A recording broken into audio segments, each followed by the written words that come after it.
and I am recording, so that's who you see recording.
Mastu, can I be heard?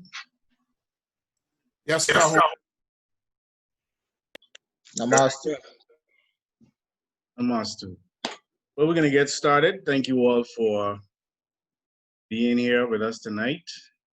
My name is Ka-Hun Anku, also known as Pastor Dr. Cleveland W. Eneas III. And tonight we're going to be discussing a topic that we're going through the scriptures based on a topic that has been pretty relevant in the news of late. And it has a lot to do with this reality of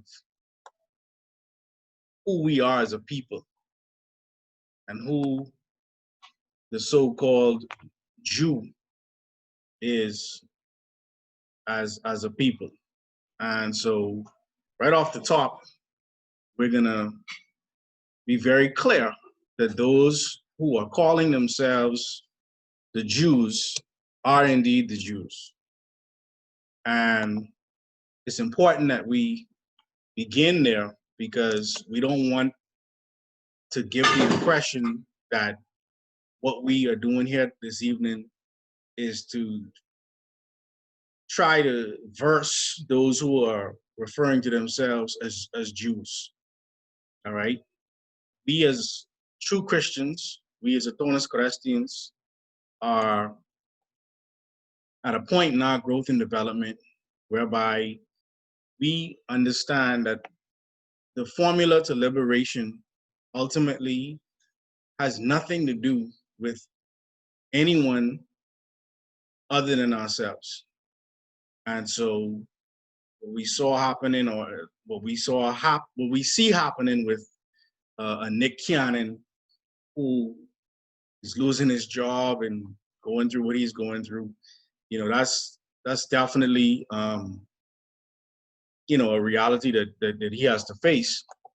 But we also want to be clear that as the Holy Qubtic Church of the Black Messiah, as those who are on a path to knowing and understanding who we truly are, we have to be clear about our true religious identity.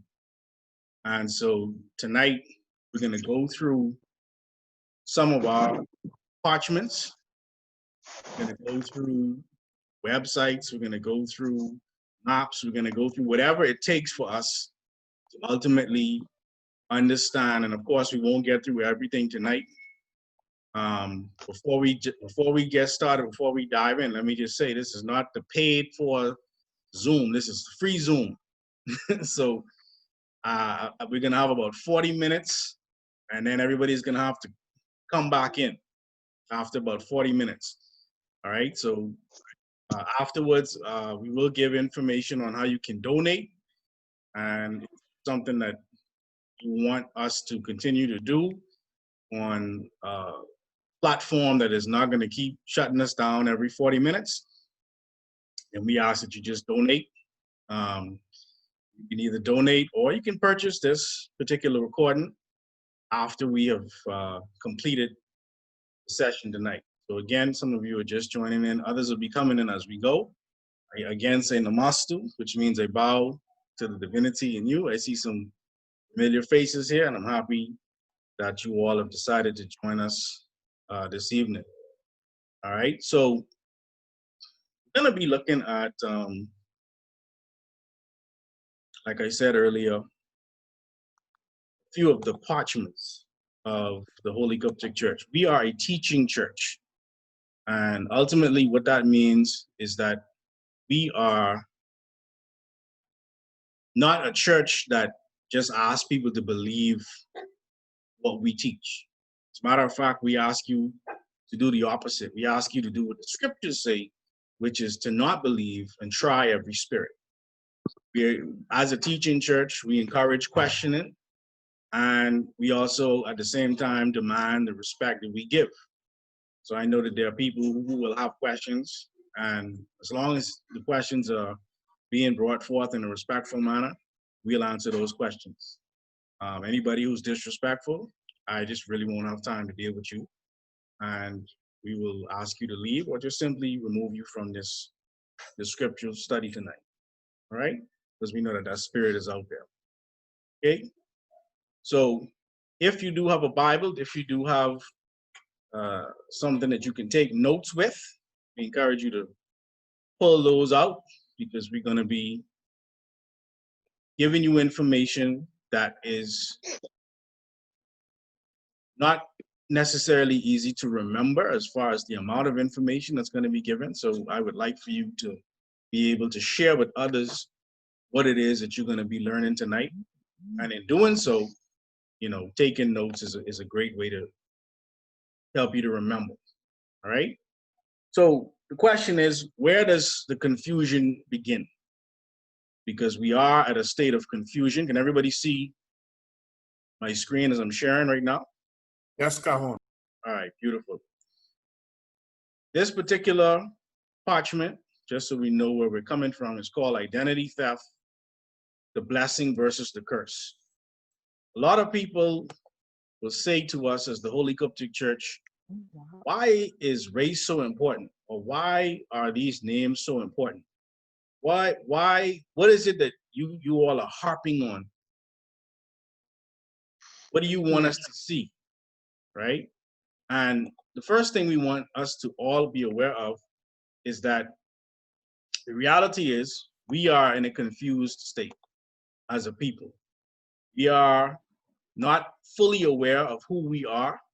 And at the same time, we are being taught to focus on the identity of who other people are. For example, if I were to ask many of you to, in here to let me know how many of you, like in school, you had to watch Schindler's List or know of what the movie Schindler's List is all about? How many of you?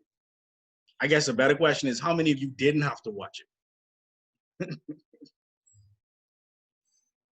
Is there anybody? I didn't watch it. Didn't watch it? I had to watch Anne Frank. Okay, so Anne Frank was your movie. Okay. Anybody else watched a movie related? I watched it as an adult. As an adult, right? Yes. So most of us have, in some way, because I'm not getting answers from everybody, but I assume that your silence is consent. most of us have in some way, shape, or form learned about what is called the Jewish Holocaust, yes? Yes. Yes. All right. Yes. And when we have these types of discussions, these type of discussions are always sensitive because people are explaining to you the pain that they've gone through.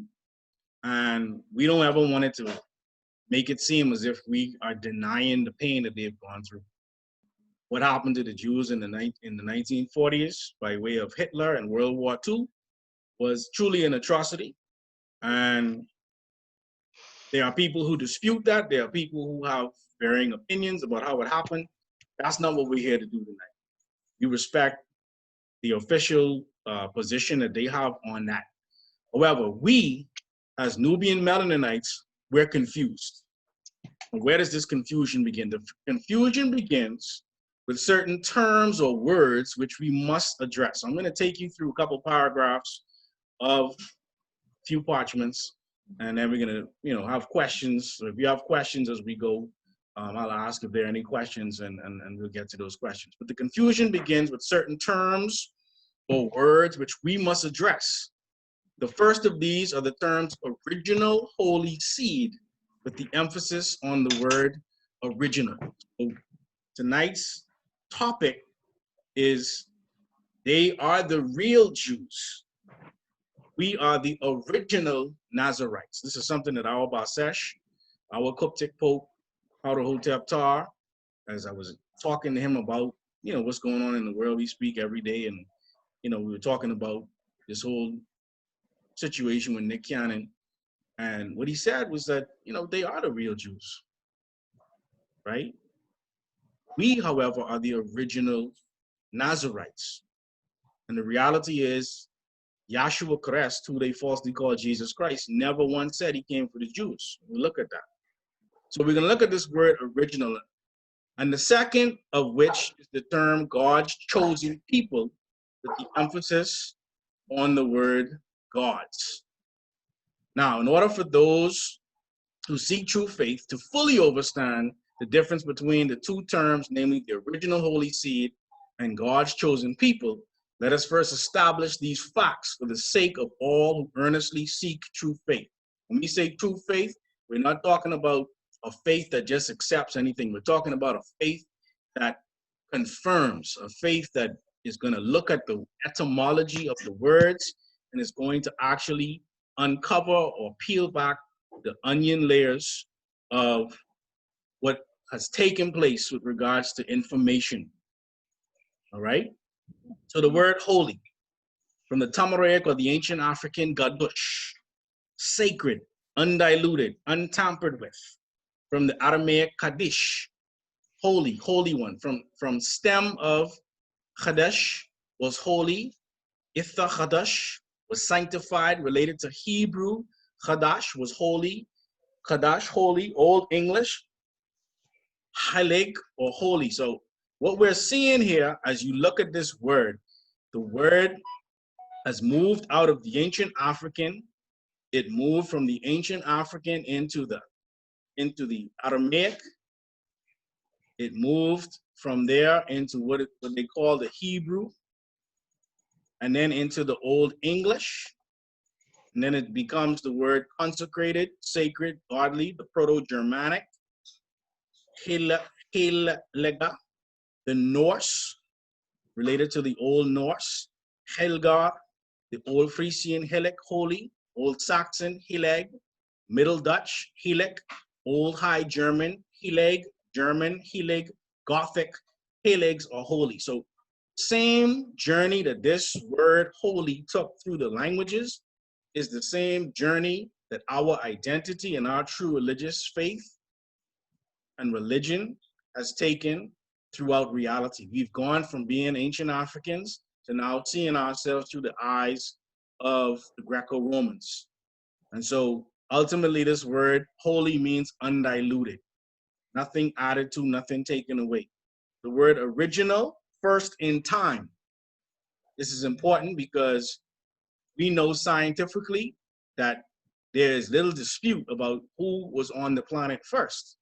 They'll tell you that the African, and most importantly, the African woman was on this planet first. But we stop there.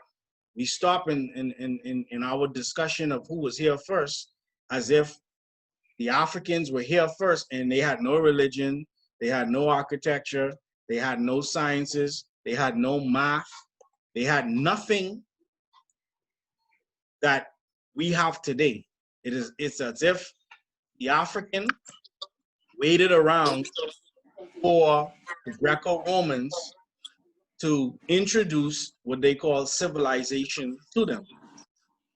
But that could not obviously be the case. No, that's true. On archaeology, based on true anthropology, based on true religious identity. If you're just coming in, just please mute your mics, please, so that we can be courteous to everybody. What? Scripture study No, tonight. you gotta be a member. They send you the app. I didn't send you one. So you go on. They see on YouTube. He's on the Let's phone. just go to WhatsApp. Brother Ian, just mute your mic for us, please. Okay. Original. Thank you, my brother. Original, first in time, earliest from Old French, original first. Now they're saying that this word came about 13th century and directly from the Latin, originalis, from originum, nominative, origo, beginning, source, birth. So when we talk about the original Na-Za-Rites, we're talking about the source. We're talking about that which gave birth. We're talking about the ori, which in some traditional African religions, they talk about the ori being your destiny. And then there's this word chosen, the elect, the select, thus represents being selected for a specific job or responsibility. So these people today who say that they're God's chosen, ultimately, they have to explain what they've been chosen for. That's on them, right? We're going to explain what it means to be the chosen of the Most High Heavenly One, all right? Let us also make it very clear for both those who seek true faith, that's the faith that is based on confirming as opposed to just believing. Let us also make it very clear for those who seek true faith and those that have embraced true faith that Nubian Melanites can do nothing unless we know the reality of God and the reality of the devil, which in Tamare or ancient Africa, all Atonists or true Christians overstood and do still overstand, manifest in through flesh and blood beings.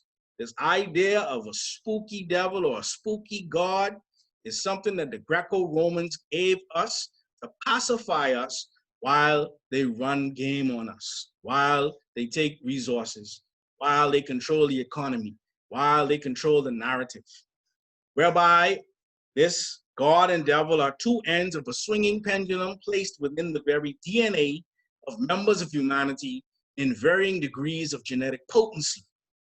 Unfortunately, many have come to believe that God was pale, albino, colorless, and through the powers of illusion, white. This occurs even amongst many within the conscious community due to the mental indoctrination which we have been indoctrinated with from the time we were children within the subconscious mind through movies, TV, church, mosques, magazines, etc. So we see a picture here, and the question is, who looks authentic? Now, depending on who you ask, you get a different answer. Of course, in the Holy Qubtic Church, we know that the brother on the left looks authentic. The Jebusite or Sephardic Jew or pale Armenian Jew is not authentic. All right, so this is where the confusion for us begins in the indoctrination. We are not taught in our schools, we're not taught in our religious institutions, we're not taught through the media, and that is by design. And this is why this conversation is so important, because the minute you start to talk about these things, they have in place a group that will attack anybody of influence, whereby they'll say, oh, this person is being anti-Semitic. This person is basically influencing people to not follow our narrative. This is basically what they're saying. All right? And so this confusion now has to be unraveled. All right, we go into another parchment, and let me just pause to see if we have any questions thus far before we get too far down the road. Any questions thus far? Confusion is based on the words, the defining of the words, and the narrative that has been given to us. Any questions on that? Let's go. Good night. Amen, brother. Yeah. At the start, you said those who call themselves Jews are Jews. Mhm. Someone were to, yes, if someone were to ask, and we point to Revelation 2:9 and 3:9, how does that, how would that statement equate? Okay, beautiful. Let's go into, I'm going to stay in this same parchment. And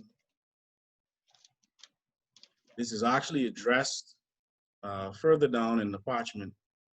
The reality is the word Jew never was in the scriptures. It's not in the original scriptures.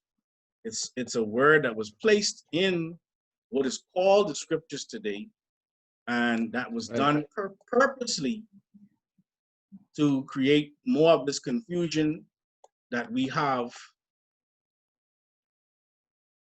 in our society today. So before we jump into Revelation 2:9 and 3:9, right? Let's understand the reality behind these so-called Jews, all right?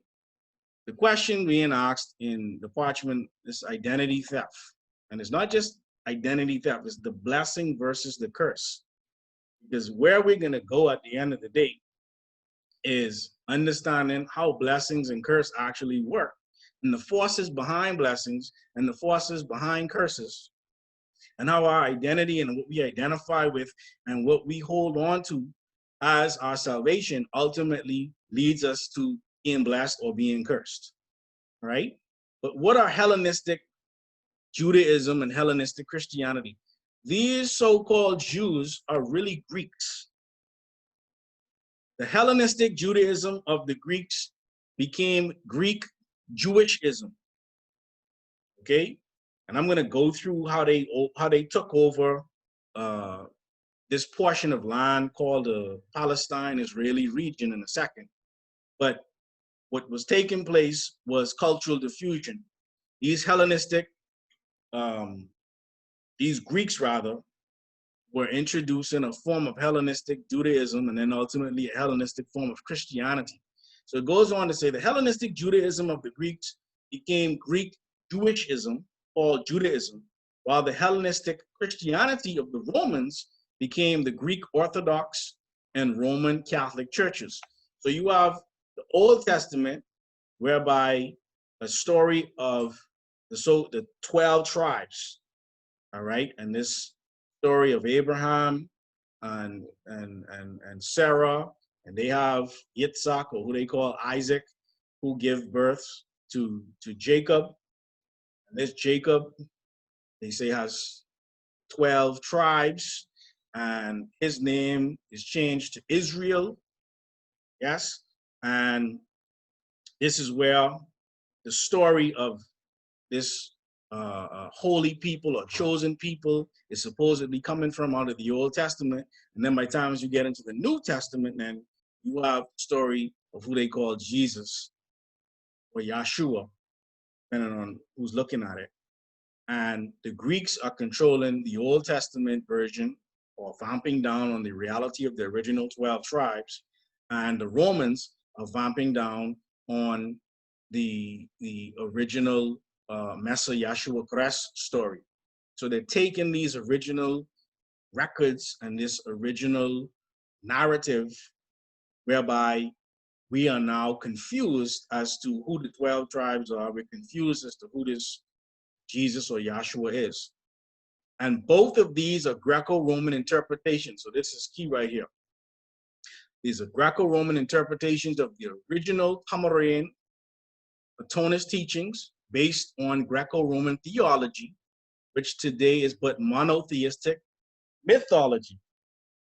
These Greco-Roman anglicized religions grouped under the umbrella of monotheism took symbols of the original sacrificial shepherd Asaru. This Asaru becomes Osiris to the Greeks, who was the original fisher of men, and they merged his symbolism along with that of the Chaldean fishman Dagon, because they also were responsible for clamping down on the original tribes of the Ashurites, who they call Assyrians today, right? The Babylonian Ashurites, right? And they were changing the names, they were changing the images in order to merge themselves into our template. So they took Asaru, the original fisher of men, merged his symbolism along with that of the Chaldean fisherman, Dagon, all throughout their belief systems, so much so that it's still extremely visible for those who choose to recognize them. These Hellenists are found in the book of Acts 9:29, and he spoke boldly in the name of the Lord Jesus and disputed against the Hellenists, but they attempted to kill him. These Hellenists are going around bullying people in order to change the narrative. Acts 11:20 and 21, but some of them were men from Cyprus and Cyrene, who when they had come to Antioch, spoke to the Hellenists, preaching the Lord Jesus, and the hand of the Lord was with them, and a great number believed and turned to the Lord. So I'm just showing you, first and foremost, before we get to this word Jew, that the word Hellenist is right here for us to see. It says they were extracted from atonism in such a manner as to establish Euro-Jewishism and Christianity as being authentically recommended religions for the world's masses, most especially the Nubian Melaninite family. These two Hellenistic branches were heavily influenced by Greco-Roman philosophies such as Gnosticism, through which men like Flavius Josephus Piso, who becomes the Paul in the Bible today, and his recreated personality Paul, birthed Greco-Roman anglicized Christianity, whereby changing the original Christian, true African Christianity teachings of atonism. Right? So that's the first place I wanted to touch. The fact that these Jews are really Greeks. All right? It goes on in this particular parchment to discuss quite a bit on that particular topic. We're not going to be able to go through everything. You can purchase, if you're in the Bahamas, this particular parchment, you can just contact myself or anyone who you know that is a part of the Holy Qubtic Church, so we can get this parchment for you. All right. But in this particular book, it explains exactly how they were putting this word Jew into what you call the Bible today. Right? And we're going to come back to some of this that we're scrolling through, but for the sake of answering the question, I just want to make sure I go straight to. You got 10 minutes left. When the 10-minute mark hits and you see you get bumped out, just come right back in. Like I said earlier, for those who are interested in donating, purchasing this particular teaching, in order for us to get the upgraded Zoom, after we finish tonight, we'll give you information on how you can purchase this particular class or actually donate. All right? All right.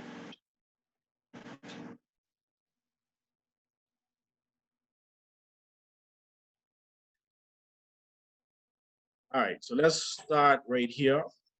For those who may have this particular parchment, we're around page 41, right? When we had this discussion, there will be people who will say, well, that's what you say about so-called Jew. The question is, has there been any Jebusite Jew that has admitted they are not the original, true, and pure seed of Ishmael, Israel, and Midian. At the bottom of page 41. One such individual was a Holocaust survivor. He was in the Holocaust, named Arthur Koetzler. Look this up. You can purchase this book. Who wrote the book called The 13th Tribe, which he as an Ashkenazi Khazar, this is the Russian Jews, wrote in an attempt to dispel the blood libel Jews were responsible for the murder of Christ. So he was saying we could not have been responsible for the murder of Christ. Please mute your mics, please. This is what Mr. Koetzler wrote. Pardon me, someone has their mic. Mic is open. I'll help. All right. All right, beautiful. Mr. Koetzler wrote, since the Ashkenazi were not descended from the original Jewish people, but from Khazar converts, they were innocent of the particular accusation, and more common knowledge of this would serve to dispel irrational Christian hatred of them, because the so-called Christians are saying, y'all killed Christ. Yes, and he was saying, but we're not even the real Jews, so we couldn't have killed Christ. But this is them saying they're not the real Jews. All right, but let's understand how they actually converted. What were the events surrounding the conversion and integration of the Ashkenazim Khazars into what should be termed Jewishism. So after being conquered by Alexander the Greek, the area known as present-day Israeli Palestine, that they're still warned about today, being ruled by the Jebusites and some mixed tribes. These Jebusites, Jebus is one of the sons of Canaan that we find in Genesis chapter 10, and we can look at that if somebody asks a question related to it specifically. But for the sake of time, I just want to continue reading here. We can always come back to it. All right. Being ruled by the Jebusites and some mixed tribes, became part of the Hellenistic kingdom of Ptolemaic Egypt, with the policy which permitted them so-called religious freedom. So when Alexander the Greek, who they call great, was conquering these lands, he was bringing Hellenism into these lands. And they were taking on the template of the religious identity in these lands, because this area called the Israeli Palestine region was one of the areas that was ruled by Nubia. Okay, and so this was a Nubian land that had been conquered eventually by Alexander the Greek, and then later Ptolemy, all right, who was a Roman. However, the Greek Hellenistic influence was so strong among the Jebusite Jews of Judea, who built a Canaanite Greco-Roman temple in Jerusalem, along with their brothers, the Zidonites or Sidonites, another son of Canaan. And you can see the scriptural verses, Ezra 3 and 7. And by the beginning of the 2nd century, the Jebusite apocryphal writer, Jesus ben Sirach, so bitterly denounced the Hellenizers in Jerusalem that he was forced by the authorities to temper his words. Furthermore, in and around the early part of the 2nd century BCE, Hellenizing Jebusite Jews came into control of the high priesthood in Jerusalem itself. They came and they took over the priesthood. Thus, one called Jason as high priest between 175 to 172 before the Christian era established Jerusalem as a Greek city. Jerusalem is a what? A Greek city called Antioch at Jerusalem, with Greek educational institutions. They took over the educational and the religious institutions. Eventually, he was pushed out by an even more extreme Greco-Roman Hellenizing faction, which appointed one called Menelaus as high priest in 162 BC, until the revolt of the so-called Maccabees or Hasmoneans, aided by a group of Jebusite scribes known as the Hasidim or the Hasidians. This is seen in the New American Bible, 2 Maccabees 14 and 6. Those Jews called Hasidians, whose leader is Judas Maccabeus, are warmongers who store up sedition and keep the kingdom from enjoying peace and quiet. Basically speaking, and this is the part that I really want to sum it up with. Basically speaking, these were all European tribes who children of the Hyksos Israeli, simply the Greco-Roman Jews that through time and age came to call themselves Jews. All right? So when you start to look at Revelations 2:9 and 3:9, you must understand that the reality of this word Jew is one whereby the first Bibles that were written did not have the word Jew in it. And we're going to touch on that once we come back from the break. We got about a little less than 3 minutes, so I'll jump into it. All right. What is the origin of the word Jew? The word Jew originated from jeweler, whereby there were certain Europeans who came to be labeled Jew. So this was a label. This wasn't an actual scriptural name. They were labeled this because they dominated a business trade, which they still do today. They say nobody else wanted to do. Who wouldn't want to run the diamond district? That's, you know, something that they missed out on, the people who didn't want to do it, right? They dominated a business trade nobody else wanted to do in Central Europe at that time. This is a picture of the Jew today. They took on this business trade at a time when there was conflict between Christianity and Islam, whereby they adopted and instituted Jewishism so as not to be acceptable to both sides. They didn't want to be Christian, they didn't want to be Muslim. They did not originate from the present-day region called Palestine, which was a colony of Nubian Melaninite Africa in the days of the Kushite and the Nubian empires we just talked about.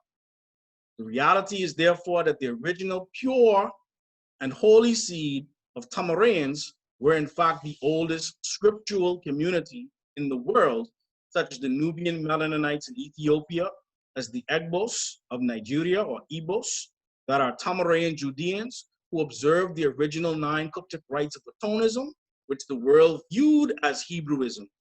And amongst those are the 3 groups of 12 royal tribes who kept these secrets while being able to avoid enslavement. We were shocked to find some Europeans calling themselves descendants of Israel when they are not. And this is where Revelation 2:9 and 3:9 comes into play. I'm gonna ask everybody to come out of the room and come back in. So we can continue the class. So come out, come back in.